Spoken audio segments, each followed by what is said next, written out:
I'm Diana Falzone, and this is 4 for 4 SciTech, where we discuss 4 brain-percolating SciTech topics in only 4 minutes. An ethicist calls for a ban on sex robots. James, should there be a ban? Sex and robots, it was inevitable that we'd be hearing about them in the same sentence. You know, we've seen this big push towards more humanoid robots. The Japanese company SoftBank has basically issued guidelines on how its robot Pepper should be handled or not handled, as the case may be. And yes, you know, an ethicist is now saying we need to address kind of how these robots are going to play out in society. This is clearly where we've got to.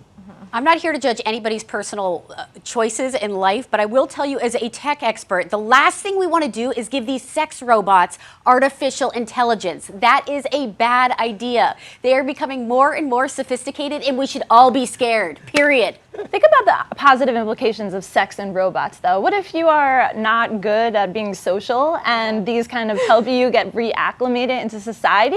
They could have benefits. Oh my God. Well, the way that they're trying to peg this is not necessarily for sex. It's for, quote, companionship. But Exactly. This is going back to what you said, like the slippery slope of having artificial intelligence put into a robot that can simply turn against you, or you're just going to be that really creepy dude that a movie is based on, like Ryan Gosling.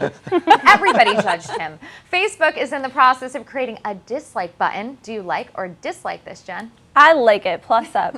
Thumbs up. I think that if something happens bad in life, you may want to dislike it. My only issue with this is that the way that it's been described, it's going to be used to express empathy. You know, like if someone's had terrible news, you'll be able to use this button to kind of express sympathy with them. I think that's good, but I also think there's scope to have an actual dislike button out there. I think there are things on Facebook that we have to say, look, this is rubbish. I don't agree with it. I like how Zuckerberg, and I'm paraphrasing here, says that everybody wants to express empathy, and this is good because not every moment is great. That's awesome in theory. We all know how a dislike button is going to play out. Yes. Not everybody on the internet is a good person. Grab some popcorn, watch it play out. It's going to play out poorly, and it's also getting to be around the holiday season, and people are saying cyber trolling, strangers saying bad things using the dislike button, but it could be your family members. And you're just sitting there at the holiday table, and the next thing you're like, oh, yeah, you just like my whole relationship status because you don't like my boyfriend or girlfriend.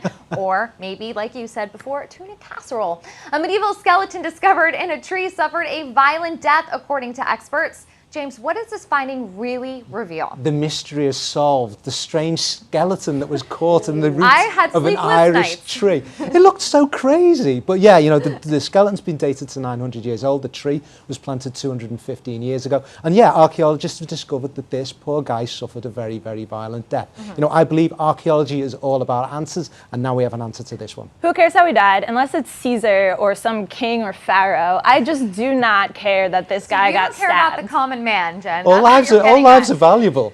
I care about the guy who died last week. This guy 1,000 years ago, I'm sorry, don't have much empathy. I think this is a crazy though because slow clap to archaeology as a whole.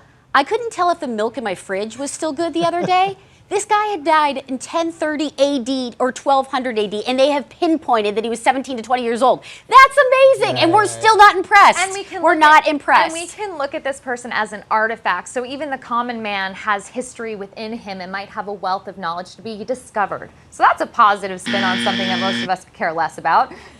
Thank you. Sorry, James. Forget the NSA. The NFL is reportedly gathering data well beyond the gridiron. Katie, is the NFL spying on us? Big data is obviously a big deal, and we're seeing it across the industries and now more than ever in sports. A lot of professional teams from NHL to NFL have been using data aggregation and analysis in sports, especially practice. But now 3 of the NFL teams are starting to use RFID chips that you can actually insert right into shoulder pads to track everything from distance to movement to acceleration to workload. I'm like, hey, number 85, Ed Hockley, you're going to get a robot ref soon. I'm excited. Sports and tech, let's do it. All right. This RFID stuff has been like really emerging over the recent years. You know, we've seen it used in other sectors, kind of it's used in retail to track pallets and things like that.